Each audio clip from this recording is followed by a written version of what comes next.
Hey everybody, how the heck are you? I'm Fastidious and welcome to my channel.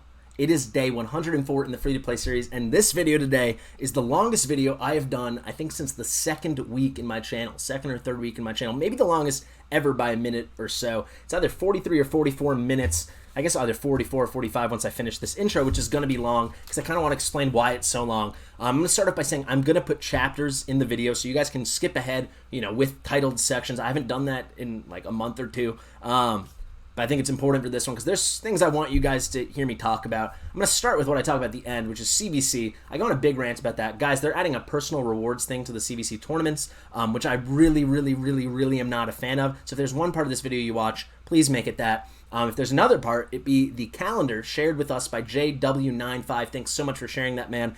A beautiful calendar you guys can use as reference. The link will be in the description if you just want to go ahead and grab that. Finally, we go through the most important new champs. We've done Hurndig. We can do more on Hurndig if you guys want. Just let me know in the comments. But we're going to do Horforess and Skathix. Those are the two that you can pick up a dupe of so you can complete the Hurndig, the Humdinger fusion, and still get those two epics. And they might very well be the two best epics of the four, which is pretty great. So thanks to Plarium for that. I also talk about Lady Kimi. She's been a hot topic. People are like, why don't you like her? I go through her kit, explain why I don't like her. I mean, I still think she's good, but why I described her as meh, because she's a legendary champion and I expect something great, and she's not that. All right, guys, let's hop on in. Fastidious. Fastidious. All right, here we go, guys. It is day 104 in the free-to-play series. As you can see, we're starting in a bit different of a way. I'm wrapping up a brutal clan boss battle here. Brutal Void Affinity. I've been able to one-key consistently Spirit Affinity and Magic Affinity. I wanted to see if the team could one-key Brutal on Void Affinity, which you think it would be able to, but I don't think we're going to pull it off. I'll explain why in a second, but I thought maybe we'll do this to start the video. I had to do it anyway. I always feel like I don't show clan boss enough, so here you go. But yeah, we are, 8 minutes and 28 seconds over 23 rounds now. It's crazy how long clan boss takes. I think the number one quality of life improvement, QL improvement, Plarium should consider adding to the game. Getting on my soapbox for this one, I think I'm going to stay on it for a really long time, is improving the speed at which you run clan boss. I cannot imagine people that are running their 2-to-1 ultimate nightmare or ultra nightmare teams that go 50 turns, like the unkillable ones. It's insanity. Like, it must take, if you guys run a team, if you guys run a 2-to-1, if you don't know what I mean, your team's going 2 turns for every 1 turn the clan boss takes. Deacon's gonna die here. We're not gonna pull this off. If you're going 2-to-1 with 2 turns for your team, 1 turn for the clan boss, so you're getting 3 turns every cycle of turns, right? You go do that for 50 turns. Sounds horrible. If you guys run that on Ultra Nightmare and go all 50 turns, let me know how long that takes. I would guess that takes easily over 20 minutes, which is gross. But the soapbox I want to go on, they need to find a way to speed this up. There are 2 solutions that I see. Solution number 1, which is the easiest, which they should do, which other games do. I mean, a less popular game, but Calibria Crystal Guardians, that I played for several months last summer. Exactly the same kind of game as Raid or Summoner's Wars. All the mechanics are the same. They had like a world boss instead of a clan boss, but it was full auto, right? Full auto. A bit different because you could run multiple teams over and over until you ran out of the champs to do it, kind of. But the same idea that you pay to pick a team of 5 people, you make sure it matches up well. A little less thought went into it. It was more about team synergies and team powers, like the player powers that made up the team power. But you did all that, and you just clicked it, and then maybe there was a load screen for 3 seconds, and your battle was done, and you got, whether you got 350,000 or 450,000 points, boom. They could do that. They could fully automate this. Computers can handle this. This is not such a complicated thing. If they want, maybe they can do something where they evaluate our team and be like, this team on average, or the range, the typical, using the 10th percentile to the 90th percentile, like a trimmed mean, that range, trimmed range here, maybe my team scores on Brutal Void between 19 million and 25 million or something like that. Maybe we will pull it off. I don't think so, though. Then they could just do a random pick between there if that's what they want to do. I would take that with the RNG addition over this amount of time. This is insanity. We're just gonna be really close, guys, but I'm not gonna be able to do this. Now that Brogny's done, there's only healing is gonna be the passive healing from Claude. We only get one source of shields. This isn't going to go well. But it's getting pretty close, so the team's pretty close. What was I going to say? Or they could just quickly simulate it. You can just simulate 50 turns. I don't think it'd be that much. It's a freaking computer, man. They can do a million different movements and, you know, you got the random access memory, all that stuff. I'm not a computer guy, but for sure they could run this at maybe a minute, 30 seconds. I don't know why it wouldn't take so long. But if Plarium's against that, why not speed up the engine and be able to put it? Look at that. We were 2.1 million away. It's very frustrating. There's no reason they couldn't do this instead of doing it on 2x speed on auto battle, do it on 4x speed or 8x speed or 16x speed. You know, then instead of being 11 minutes and 27 seconds, let's just call it 12 minutes. If we did it on if we did it on 16x? No. Yeah, if we did it on 8x, right? So that'd be 4 times faster than 2x. We'd be looking at a cute little 3 minutes. I'd be fine with that. They need to change it. It's gross, and I feel bad for all you guys. Let me know in the comments if any of you run that 2 to 1, 2 turns to 1 turn Ultra Nightmare team. Maybe you guys can tell today's video is going to be a bit different. All right, just finished Advanced Quest. Today's video is going to be a bit different. Not that much support, you know. Wrapped up the Dragon tournament. That's done. I've been farming a lot of affinity potions for the fusion, and I think I'm just about done. I'm going to tell you how I know I'm just... Actually, let me do this, and then I'll prove to you that I am just about done. Now, I am done, and it's a perfect transition. It's what I wanted to talk about. Oh, no, I still have to do... Sorry, I'm done except for Force. I'll explain in a second. But, yeah, it's been... Honestly, we're starting the fusion, but it's kind of at a lull. An artifact enhancement is just starting or about to start. I don't know. I think it started a couple hours ago. We got Dragon Tournament. I'm done with that. We've got Dungeon Divers. I think that's it for now. But a great way to know if that's it would be to go to a calendar, guys. And I've got quite the calendar that I'm very excited about. And we gotta do a little videoception here. Where is it? Here we go. So this calendar's coming at us courtesy of JLW95. Thanks so much, JLW95. I was actually turned on to this calendar thanks to Dolores or Arlene from my my Discord, a really great fan viewer, always comes through Twitch, all that good stuff. But she pointed me towards JLW5. I reached out to him on Discord. He was very nice. He actually gave me a nicer, you know, more high-res version of the calendar, and I love it. So this calendar, for anyone who's never seen a fusion calendar before, I feel like you probably have, just lets you know when all the different kind of events and tournaments are happening. And you know, for a fragment fusion, it would tell you how many fragments you're getting from each thing. Here, it's a classic old school style fusion, right? So we have to collect 16 rare champions. There's 4 different ones, so 4 of each. You see they're all really nicely color-coded here. Myoculus, Hellborn Sprite, Odachi, Assassin. You'll collect all of those. You know, we'll bring them up. I've talked about it in other videos. I'll link my official, you know, the ultimate guide on old school fusions, classic fusions. I'll link that above. My most successful video ever, actually. But why do I like this so much? There's nothing so special about it. It's done very, very well. I think it's very clean. Very, very, very minimal formatting issues, but I like the way stuff is spaced out, and what I love, what jumped right off to the page of me, is JLW. He spaces the tournaments as I do in my own calendar. So what do I mean by that? He has the classic arena takedown. Let's look at that. The first thing we see here, that starts halfway through the 11th, ends halfway through the 14th. That helps people know, hey, this isn't a 4-day tournament. You don't get all of the 11th, 12th, 13th, 14th. It's a 3-day tournament. You get half the 11th, half the 14th, full days on 12th and the 12th and the 13th. Of course, maybe for some of you, you know, in Hawaii or something, you're getting 1 second of the 11th and all of 12th, 13th, 14th. Maybe for some of you in China or Korea, you know, the way other further east time zone, maybe you're getting like all the 11th and then almost another 14th, right? But just lets you help visualize it's only 3 days. People have made that mistake and actually failed some stuff in the past, way back during the Yoshi fusion. Some people told me they got messed up on bad calendars. So what do I want to say else here? I really like that the dates are on top, dates are on bottom. I just think it's visually, it works really well. The color coding works beautifully. I like the way it's really fully separated. You got dungeons, space, champ training space, because you know there's a lot of overlap in the kinds of events and tournaments we're facing, and then we got artifact enhancement and arena up here with our champion acquisition. That's what I always call them, the champ chase, the summon rush. So when I look at this, we're gonna look at it together, guys. What jumps out at us, right? Well, if we look down here when we first start, this is what I was just talking about. We got 3 events going on. However, it's really only 1 event. And that's why I'm saying this is a bit of a lull. And that's why I feel like it gives me time to have an episode like this, a couple days in the fusion, where we can just like chill, chat about the fusion. I'm going to talk my strategy for it.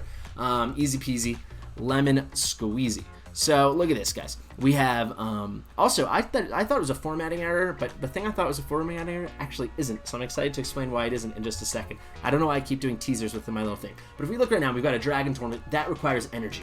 For a fusion to get messy and hard to manage, it's when you have multiple things, tournaments or events going on at the same time that all require energy. So you've got to kind of ration out your energy, where you're going to spend it. Are you just going to, let's see here, when the champ training and the Fire Knight's live for what is this, 1, 2, 3 full days together, you're going to have to be like, do I just knock at the Fire Knight and then do the champ training? Vice versa, do I split a little energy each way every day? That can get tricky, right? But right now, we have Dragon Tournament, and then Dungeon Divers takes energy, but your Dragon Tournament is your Dungeon Divers, right? So you do that, 2 birds with 1 stone. It's about as easy as it gets. We have full overlap between 3 of the 4 days of Dungeon Divers. This is 1, 2, 3. No, excuse me. So Dragon is 4 days. No, Dragon's 3 days. Excuse me. But we get for 3 of the 4 days. Is it 5 days? What's going on here? No, yeah, it's 5 days for Dungeon Divers. So for 3 of the 4 days for Dungeon Divers, guys, I'm a mess right now. I just woke up from a nap. All of Dragon's going to overlap. It's really, really easy, really convenient. This is easy to run. You just dump your Dragon energy in there until you get to 1800. Maybe you want to push a little higher. Get your points out, knock it out, right? The only other thing that's then going to overlap is Artifact Enhancement, which takes no energy. That just takes silver. Pretty easy. The easiest thing to have overlap. The other things that can overlap, Champ Chase, Summon Rush, that stuff requires no energy, right? It just requires whatever shards you have saved up. I guess it could require energy on Champ Chase if you need to start acquiring champion drops by like farming 12-3 and hoping you get your Diabolist and your Hound Spawn and your Incubi, all that good stuff. But for the most part, these stuff don't have any energy overlap. Honestly, they don't. So it's really nice. Really cushy thing. So then next thing I'm going to key in what has overlap where it's tricky. And there's really only 2 moments. 2 moments. We've got starting on the 10th. We have these 3 days of the Fire Knight tournament that, are going to overlap with 3 full days of champ training. Like I said, I already called that out. That's going to be tricky. The way I would recommend doing it, because it's a champ training event, not a champ training tournament, you don't have to keep pace, really. You just have to get it done. I would knock at the Fire Tournament right off the bat. Just get it done, maybe in a day or 2 if you can, if you have the energy to do so. And then casually, comfortably do the champ training. This won't be hard. The one thing this calendar is missing is point values, but you can find those anywhere. If you have any questions, ask me on Discord. I can give good estimates. But I always felt bad when I made my own calendars releasing point values because it's super dependent, right? I can tell you these artifact enhancements will be between 2,000 and 3,300 points for the champs you need to get. I can tell you stuff like that. The champ training event, it's going to go on for 5 days, so that will it won't be more than 10,000 points, probably closer to 8,000 to get the last champion, whether that be Myoculus or Hellbound Sprite. However, the last thing I'll talk about, Horforess, that's the final subject to talk on. But this Fire Knight champ training event overlap, that's something to keep in mind. So starting on the 10th until the 13th, some point on the 10th, some point on the 13th, it's going to be a bit chaotic. I need a plan maybe ahead of time. My suggestion to you guys, knock out the Fire Knight tournament, then do champ training. Put all your energy into Fire Knight, then do champ training. But if you feel better splitting it up, do that. Or if you somehow feel better knocking out champ training first, I would not recommend doing that because you have 2 extra days to complete that compared to the Fire Knight.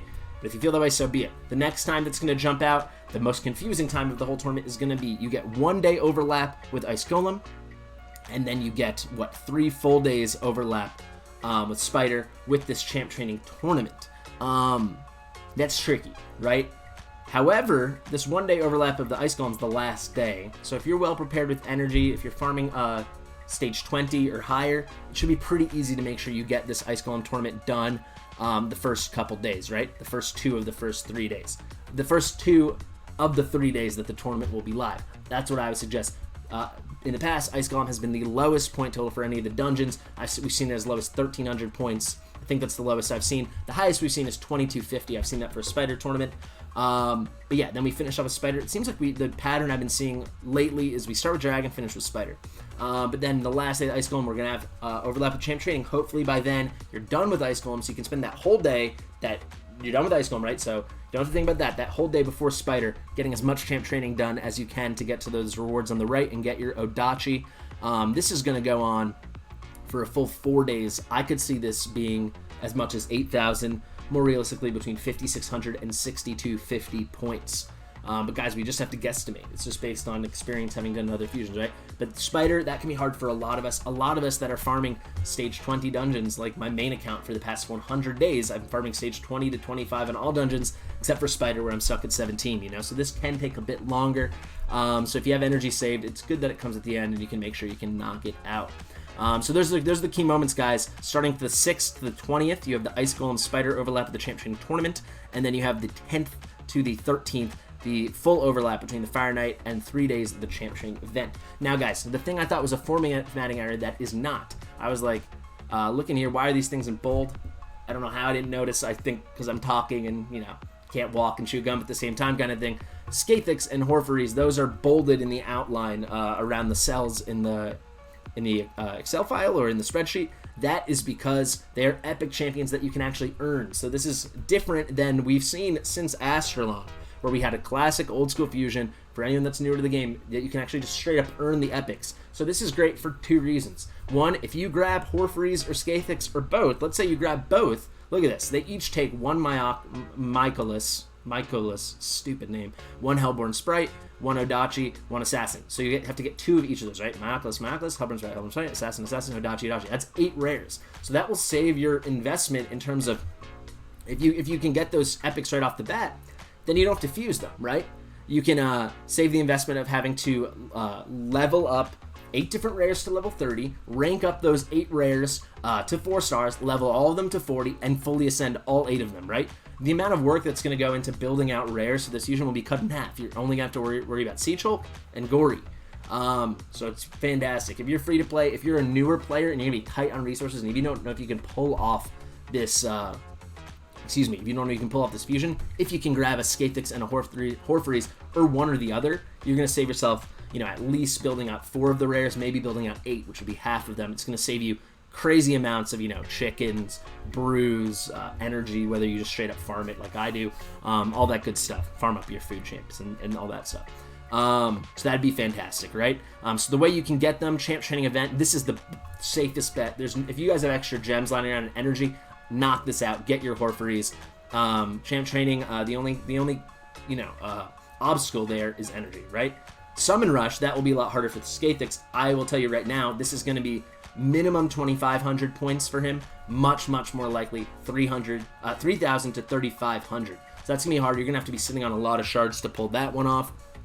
But yeah, if you can do it, it's fantastic. So yeah, definitely go grab those guys if you're tight on resources and you want to just, you know, be able to only have to build up 8 of the rares, only then have to fuse 2 of the epics, then you have the other 2 epics rating, then you just build up the 4 epics to level 40, rank them up to rank 5, bring them to 50, fully ascend them, ping, ping, boom, you've got yourself a Hurndigger. A Hurndig the Hurndigger, right? However, the second reason, I said there are 2 reasons, if you're like me, or if you spend money, you know, like, so me being... you know, free to play, tons of preparation, or maybe you're low spender, tons of preparation, or maybe you're spending the money, no rules, right? You can easily do the whole fusion, build out the 16 rares, you know, bring them to 30, rank them up, bring them to 40, ascend them, fuse all 4 epics, do that, do it all the fashion way, you don't need to collect them. Then collect yourself a Horforess and a Skathix, because they are bomb.com. They are fantastic epics. Of these 4 epics, you could argue they're the 2 best. So Plarium definitely throw us a bone there. If you have to do one or the other, obviously do Horforess for actually 2 reasons. I think Horforess is extremely unique. There aren't that many, you know, double target revives in the game, especially in this faction. There are none. The only semblance of a revive in the, if I'm not mistaken, in the Skinwalkers faction is Rain Beast, which I think is a passive, which doesn't trigger much. We're going to go look at it in a second. And then Skathix also, bomb.com. I mean, full cleanse, 2 turns of block debuffs after that, and a shield based off of his max HP. This champion's, right? That's fantastic. So that's what I'm going to do. Skathix is up in the air. We'll see if I can pull it off, but I'm quite sure I can, and I'm going to actually probably talk about that in tomorrow's video when I talk about my preparation.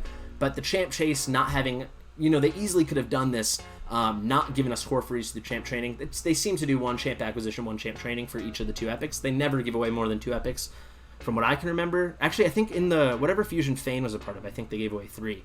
Maybe that was that my girl Elegaeus? I think it might have been. No, Elegaeus is a fragment fusion. whoever, maybe Virgum Car, I think it was, right before I started playing again.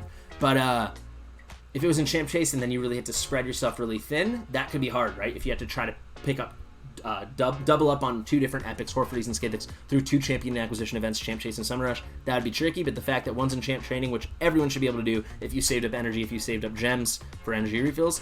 And then, yeah, the Champ Chase, Michaelis, I will guess, I'm going to call my shot here. I think Michaelis will cost 1,050 points. I think that's a very safe guess. That's a threshold, milestone, award milestone in Champ Chase we've seen a lot. 1050.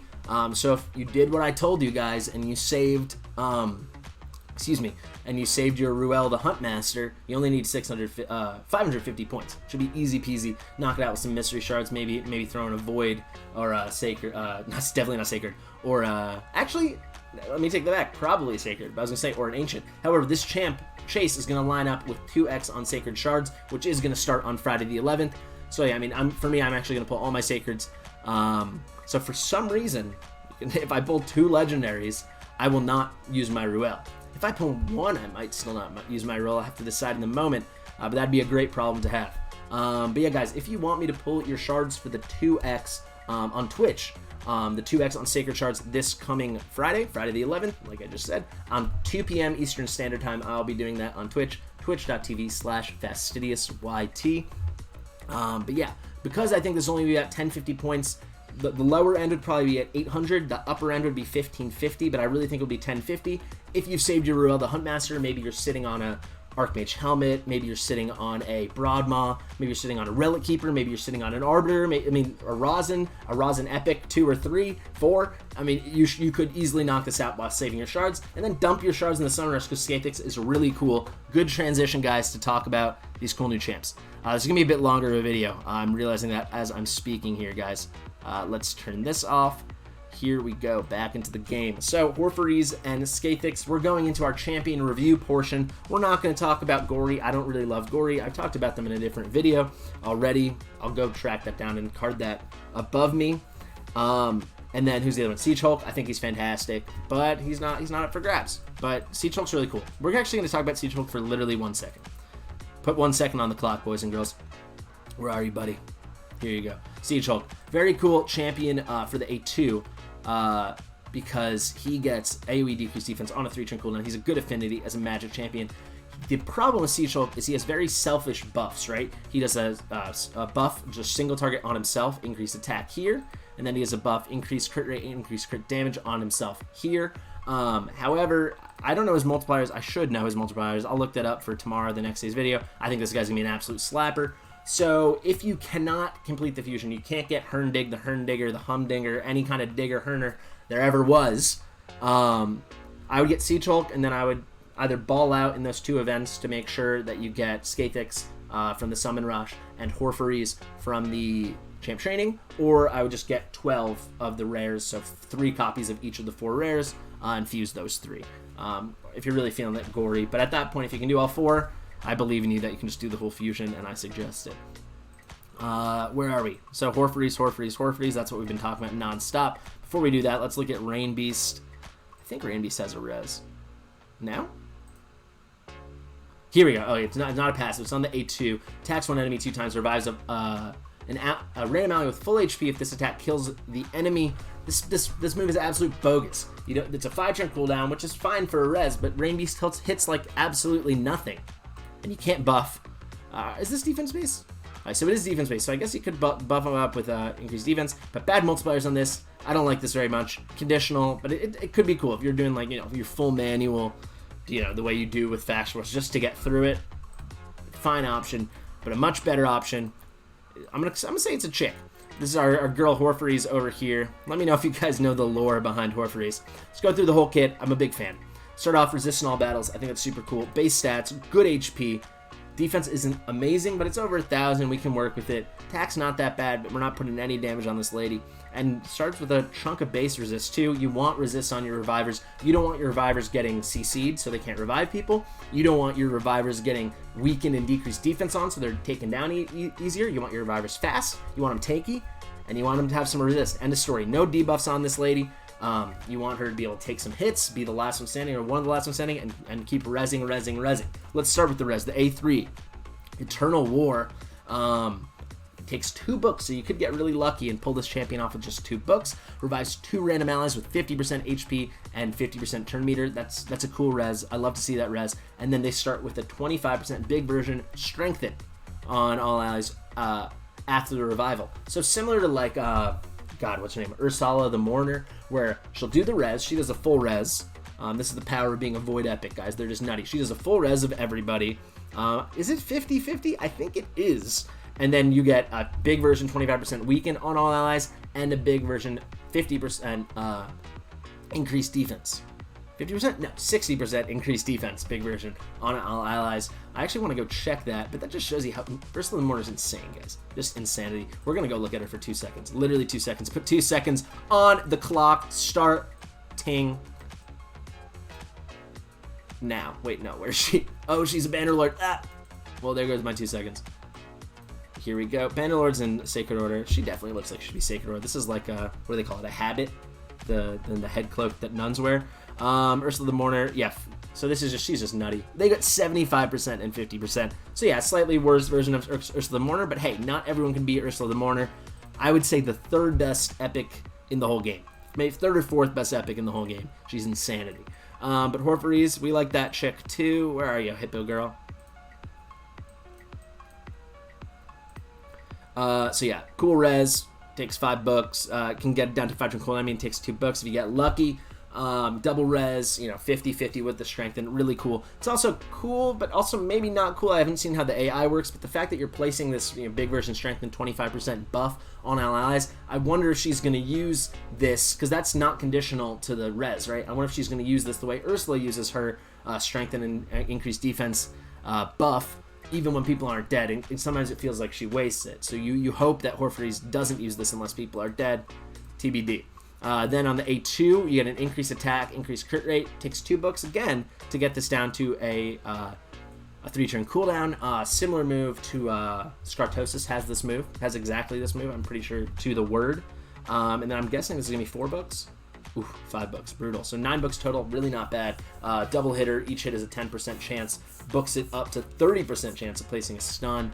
This champ's worth your books if you're struggling in faction wars for skinwalkers, no doubt about it. Very cool skin, we got to see more of it. Horforess, go grab her. Next, Skathix. Not enough talk about Skathix. Skathix is a baller. Void Affinity, you love it. Base stats, pretty good. Obviously a little worse than Horforess, a little less HP, slightly more defense, if I'm not mistaken, about 20 more defense, but it's all right. A bit of attack too. This is a champion you want to get going really, really fast to make work, and I'll show you why. It all starts here. Scales of the Ages. If this move was on a 3-turn cooldown, Skathix would be like maybe better than Hurndig, depending on your account.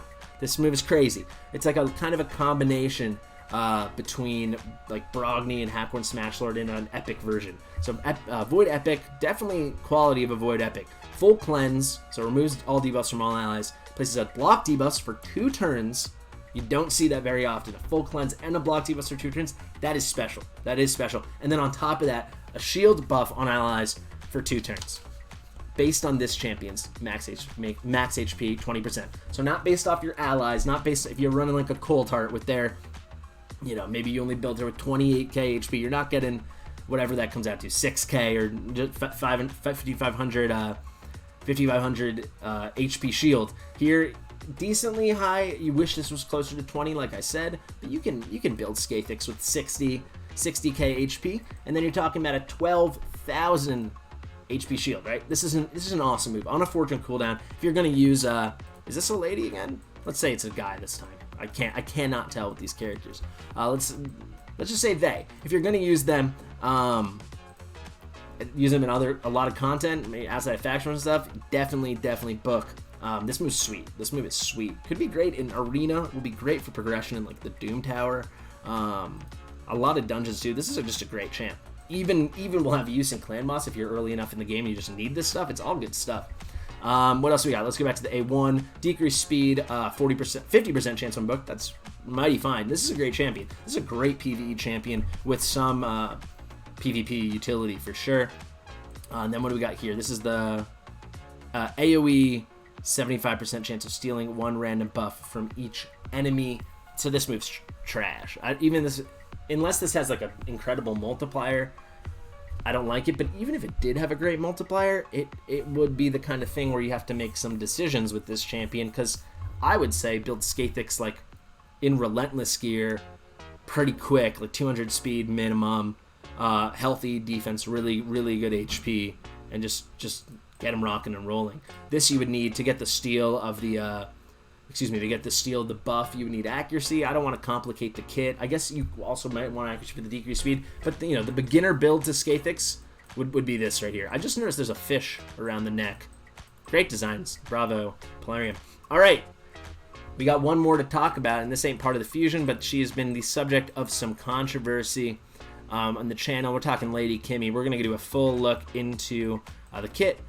Someone pointed it out. I think it was, I wish I Mr. something. I'll put the YouTuber's name on the screen right now. Her freaking spear, cool looking spear, whatever, goes through the cape. It's just pathetic. For everything, I guess we got to give him one, right? For everything Polarium does right with designs, this is the dumbest thing, and it's clearly a glitch. Like, it's moving around through different parts. Come on, ladies and gents. So the skin, like I said, I think she looks like an action figure. I'm really not into it. I don't like an eye patch for no reason, and I don't see why this chick would need an eye patch. But she definitely doesn't look bad. The horns, the glowing horns, when in doubt, make things glow. That is the Polarium way. So Lady's Touch. So why do I want to talk about her? I said she's like pretty meh. People were like, she's awesome. So I'm going to talk about why she's a little better than I said once I see these amazing base stats, but she's still kind of meh. Like, if you pulled this Legendary Champion, when I pull Legendary Champion, I'm molding them to a high standard. I want them to be like as good as Brogody, like a champ I'm going to get and be like, oh my god, I cannot wait to build this champion, at least as good as Rosin or something. Like, this champion's going to help me right away. I'll invest the books. It's going to be cool. It's going to be useful. They're going to get some of my best gear. That's my approach as someone who's only ever pulled across 2 free-to-play accounts that have been going on now. Between the 2 accounts, almost 300 days I've spent free-to-play over these 2 accounts, and I've only ever pulled 4 Legendary Champions ever, right? And I've booked none of them. True. Oh no, I booked Smash Lord, so I booked 1 of the 4, and even looking back, we'll see. I still use them in a lot of places. Whatever. The A1, Lady's Touch. You can book this out, get 10% more damage and 20% more buff debuff, 10% more buff debuff chance. Attacks one enemy, then attacks the enemy with the highest turn meter. Will attack the same enemy twice if the initial target also has the highest turn meter. So they attack one enemy, and then another hit's going to go to whoever's the highest turn meter. If it's that same one, that person gets double hit. Makes sense. The second hit has a 50% chance of decreasing the target's turn meter by 15%. Can come up to 60% chance, right? Legendary Champion, only 15% on almost a 50-50. If you don't book her out, 50-50, that's trash, and it should be on both hits. So maybe you could get a 30% reduction. You know who has a guaranteed, if you build him right, guaranteed 30% reduction on his A1? An uncommon champion named Armiger. So she's a new legendary champion who at best has a chance to do a 15% reduction. That's trashy. Come on, this is trash. You know it's trash. If you don't think it's trash, you're lying to me, you're lying to yourself. This is a cool move, sure. But what are we at? That's 4 books, 5 more books, 4 more books, right? So 13 books. Do we need any for the passive? No, 13 books. This is a lot. Flurry of Petals. AoE attacks all enemies 3 turn cooldown when booked. We're going to extra 10% damage, 25% buff debuff, so 100% chance of placing 50% decrease accuracy. That's everywhere now. That's a great Doom Towery thing that everyone's loving. Has some use in the arena, I guess. And then big version decreased speed. I like that a lot. For 2 turns, both debuffs. Also has a 100% chance of decreasing the target's turn meter by 15%. 15%. I mean, it's cool that it's AoE, but like, look at even like Sylar. I know she's a void, but she's still epic. Look at what's his name, Nethril. That's better. You know that's better. It's cool. It's 3 turn 2 cooldown, but we're talking about little teensy bits with turn meter. Could this be really cool in arena if you get her going blazing quick? Yes, and we're going to talk about that in a second. That's why she's better than I thought once I see these base stats. Removes 1 random buff from each enemy, has a 100% chance when booked on a 4-turn cooldown of placing block buffs, debuff for 2 turns on enemies who have buffs removed. Why conditional? Just do it. Just make it block debuffs, AoE. I mean block buffs, AoE. This is a legendary champion. So many champions have that. Fenix has that. Ugo has that. We don't need, I'm just naming champions I have, but we don't need a chance at it. We don't need something conditional. This is a legendary champion. You guys should really be on board with me on this. I don't love it. Also fills turn meter of all allies and places 50% increased accuracy, increased speed for 2 turns. So the exact inverse of this. I mean, that's cool. Like, she's definitely doing a lot of turn meter manipulation. She's making it easier for you guys to land stuff and go a little quick, and making it harder for them to land stuff, and they're gonna go a little slow. You know, you're gonna block their buffs here. You're gonna block debuffs here. Wait, where's the block debuffs? No, there is no block debuffs. What am I talking about? Block buffs. You're gonna block buffs. It's cool. You're hurting them a nice little chunk. You're helping you guys a nice little chunk. So she's cool. She has use, and I'm gonna explain why she's a lot better than I thought. But let's be honest. If we go through this kit, it's not the greatest thing in the world. She's cool though, and I'm gonna get to that in 1 second. Imperious, the passive. When this champion places a debuff on an enemy, also decrease that enemy's turn meter by 5% for each debuff place. So that can be cool with this move. So when you book her out, you get the 100% chance of placing 2 debuffs on each of them. We get an extra 5% chance per debuff. So we are talking that's 10%, and then 15% that you get just from the move. So that's 25%. That actually is nice. With the passive, whenever this champion or an ally receives a debuff, fills their turn meter by 5% for each debuff received. So if you're getting debuffed, kind of cool that she can come in and help it out, whatever. It could be cool if you, but then, you know, you kind of don't want to place her with a block debuffs champ, you know, like a Skathix, or, you know, like my boy Brogni. Makes it interesting for team builds, but it's cool. She's blazing quick. 115 speed is the fastest champion in the game, I'm pretty sure. I was thinking about it. The only other champion that comes to mind is maybe Rowan. Is that, I know Blind Seer's 115. We checked that in the other video. Could maybe Rowan be faster? No, 108. I don't even know why I thought. I'm pretty sure 115 is the fastest in the game, so that kind of changes everything. But you guys have to be with me when you read this kit. She's not a bad legendary champion. She's not bad. She's just not that good. She's like, meh, she's good. If you book her out, she's good, right? But she takes 13 legendary books, and a lot of us don't have 13 legendary books lying around. I would much rather spend my books on Syl the Drakes and wait than pull Lady Kimi and put on her. However, really cool. I like that in the same way as she's helping you guys, she's hurting them. The turn meter relation's cool. The passive makes things a lot better. You know, an option, I wonder if you're just going to use her. Let's talk about it in a second. So 115 speed. Well, why is that so great? Well, you can get her turn cycling like crazy and have a kind of constant manipulation of your team's turn meter with this move, and their turn meter decreasing it with the A2 and the A1. I love that, but you're going to have to get her going blazing quick, and she has the potential to do it. She could easily be over 300 speed. Easily, right? 115 base speed could be awesome. In the arena, it could be really cool to open with this move, because essentially, once you got her booked out, you've got a 25% turn meter reduction, right? Because you're in the 15 plus the double buffs. I'm assuming she doesn't weak hit on anyone, but that's really cool. You get the decreased accuracy and the decreased speed, so their debuffers might not land stuff if you build your team with some resist. Their fast people might not cut in front of you because of decreased speed. It's cool. The A1 sucks. You have to admit the A1 sucks. 60% chance of decreasing the highest person by 15%. I mean, it can be, again, cool in arena, I guess, to like get that Arbiter to slow herself down, get the Lysandra, but I'm not into it. But the base speed being so tremendously high makes a big difference, guys. It really does. You can build her blazing quick, and I like it. But I stand by it. I wouldn't book her unless I didn't pull anyone else for a really long time or I spent money. And the design, what is going on here? The end. All right, the last thing we're going to talk about, believe it or not, we're heading out of the video again. Who thought that was going to happen 36 minutes into this tremendously long video? But it is. It is happening. And we're going into Microsoft Edge, which I guess I opened this up from Discord. So we're not in Chrome. That's not great. So these are the patch notes. We went through this a minute ago where I went pretty fast. Either, whatever, yesterday, the day before. I don't remember what video that was. I guess it was probably yesterday. But if we look here, there's one thing that I just missed. And it's right here. Let's zoom in. Well, that's maybe too much. There we go. Clan versus clan tournaments. CvC tournaments with personal rewards. From now on, we're going to launch CvC tournaments with personal rewards as a separate edition of CvC tournaments. This means going forward, we'll have some standard CvC tournaments without individual rewards and some tournaments with individual rewards. I don't believe them that it's going to be a this and that. Maybe it will happen. Maybe it will be like, you know, I guess classic at this point, the old version where it's just clan rewards and then some with personal rewards as well. I think they're gonna like this personal rewards thing. They're gonna make more money off of it. I think they're gonna roll with that, and we're just clan rewards is gonna be a thing of the past, but we'll move on. Also, they don't say anywhere that the clan versus clan, like the clan rewards that you earn as a clan, are going to be the same when they are running the personal rewards, and I don't think they will be. But let's get into what they actually mean. So there'll be 6 tiers of personal rewards, exactly the same as the 6 tier of clan rewards, right? You had the 1 through 6, with the Roman numerals. And then where you place in the personal reward tier depends on the number of points that you, the player, earned in the previous CvC. Exactly the same for how you move up tiers within the clan. If you notice, this depends on personal output, you might be moving up a higher personal reward tier by staying in the same lower tier with your clan, right?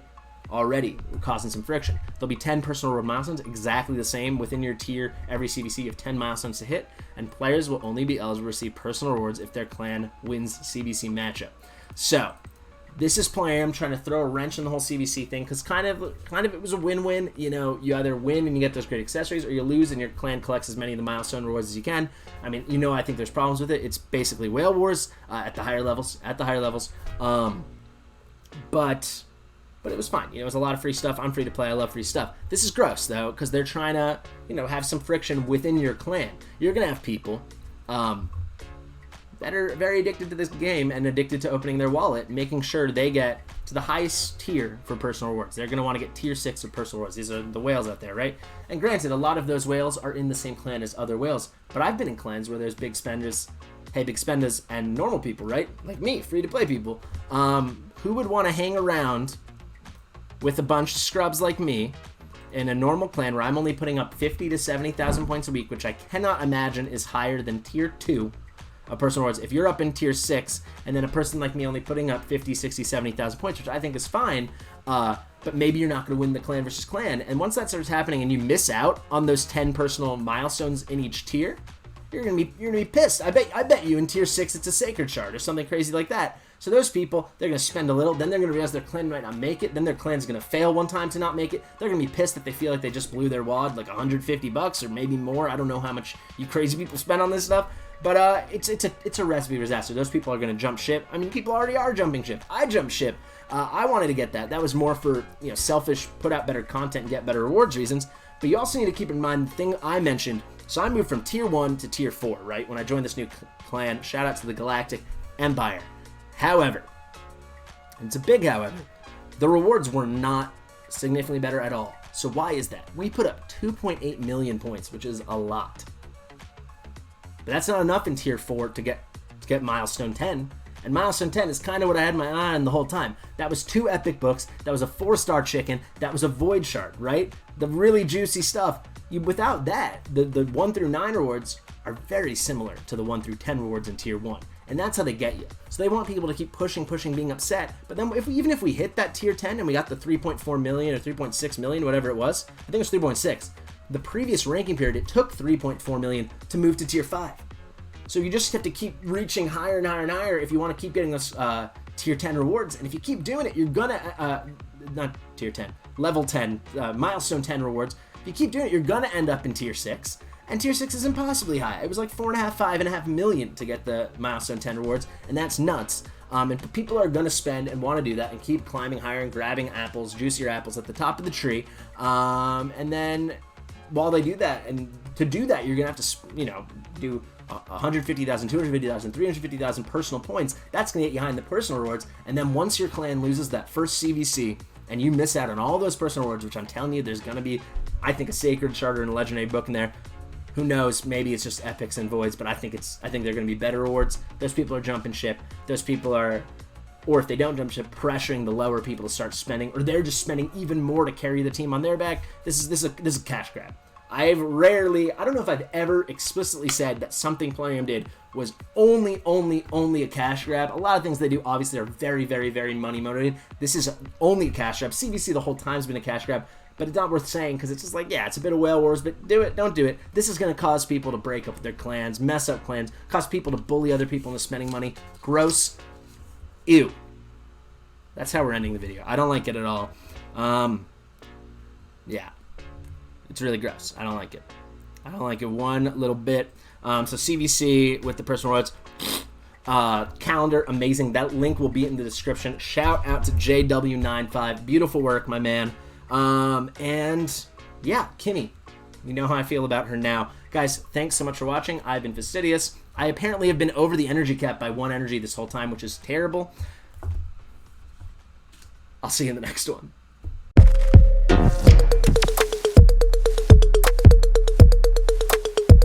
Fastidious.